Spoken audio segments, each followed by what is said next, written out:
दिवाली का त्योहार हो और घर पे तरह तरह के पकवान न बने, ऐसा हो सकता है क्या।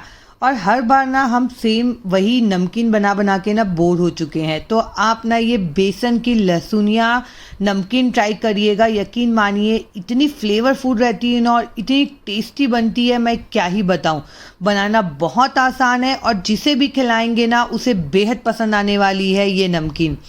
तो इसके लिए ना सबसे पहले यहाँ पे बेसन लेना है, थोड़ा बारीक वाला या मोटा वाला, जो बेसन हो आपके पास वो ले सकते हैं। 2 कप बेसन लिया है मैंने, उसमें डाल दिया है स्वाद अनुसार नमक, 1/4 चम्मच जितना हल्दी पाउडर, 1 चम्मच जीरा, 2 चम्मच जितना सफ़ेद वाला तिल, 1 टेबल स्पून खड़ा धनिया को ना हल्का सा दरदरा कूट लिया है, 1 टेबल स्पून सौंफ को कूट लिया है वो डाला है मैंने, और 1 चम्मच जितना ना लहसुन है उसे कूट के डाल रही हूँ मैं। लहसुन को ना दरदरा कूट के डालिएगा। और बारीक बारीक करी पत्ता को मैंने चॉप कर लिया था, और 1 चम्मच कश्मीरी लाल मिर्च। आपको तीखा पसंद हो तो इसमें चिली फ्लेक्स वगैरह भी डाल सकते हैं, पर मैं यहाँ पे तीखा नहीं बना रही हूँ तो इसीलिए मैंने नहीं डाला है। इसे एक बार अच्छे से मिक्स कर लेंगे। अब ये नमकीन क्रिस्पी बने, खस्ता बने, इसके लिए ना 2 टेबल स्पून इसमें डालेंगे गरम तेल। जी हाँ, गरम तेल डालिएगा, उससे बेहद खस्ता बनेगी। ऑयल बिल्कुल भी नहीं पिएगी, बहुत ही बढ़िया लगेगी। और यहाँ पे सबसे ज़रूरी चीज़ है कि ना ऑयल को अच्छे से बेसन में ना मिक्स करना है। आप इसे इतने अच्छे से मिक्स करिएगा कि आप इसे मुट्ठी से बांधे ना तो एक लड्डू टाइप का बन जाए। बिल्कुल इतना पनीर से मिक्स करना है। अब हम क्या करेंगे ना, थोड़ा थोड़ा पानी डालते जाएंगे और इसे हम यहाँ पे मिक्स करते जाएंगे। बहुत ज़्यादा पानी एक साथ मत डालिएगा क्योंकि बेसन है तो जल्दी से ये गीला हो जाएगा। यहाँ पे जो हमें इसका डो लगाना है ना, वो मीडियम सॉफ्ट आटा लगाना है, ना बहुत ज़्यादा सख्त ना बहुत ज़्यादा हार्ड।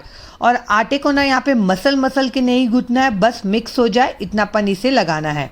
आप देख सकते हैं यहाँ पे आटा हमारा रेडी है।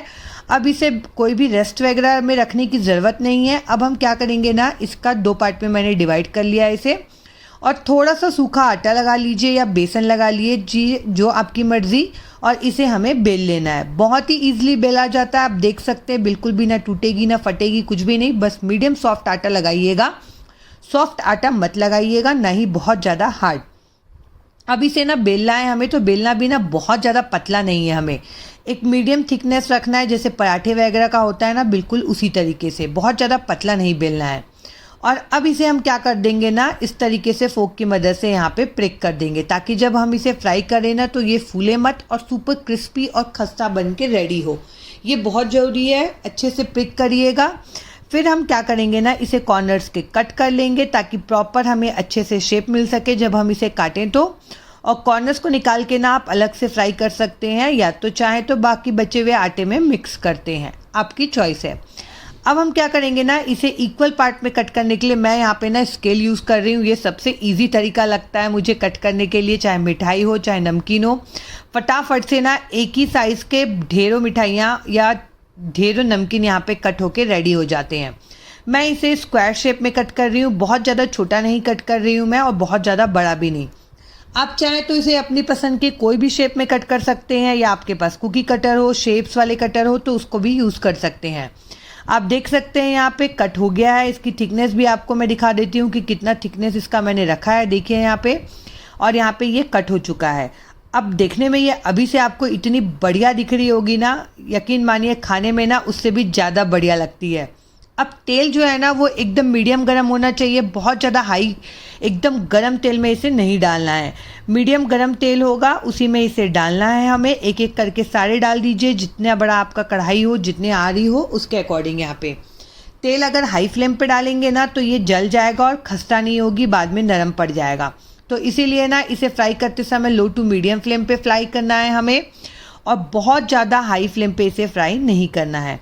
पलटते पलटते ना इसे अच्छे से क्रिस्प होते तक के फ्राई करिएगा।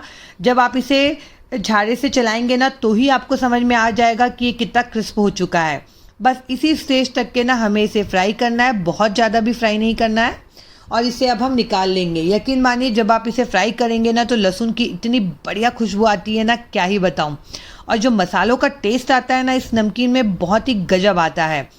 तो यहाँ पे सारे के सारे मैंने फ्राई करके रख लिए हैं। देख सकते हैं आप इसका कलर कितना बढ़िया आया है। और मैं आपको दिखाती हूँ, देखिए तोड़ के कि कितनी ही खस्ता बनी है और कितनी क्रिस्पी है।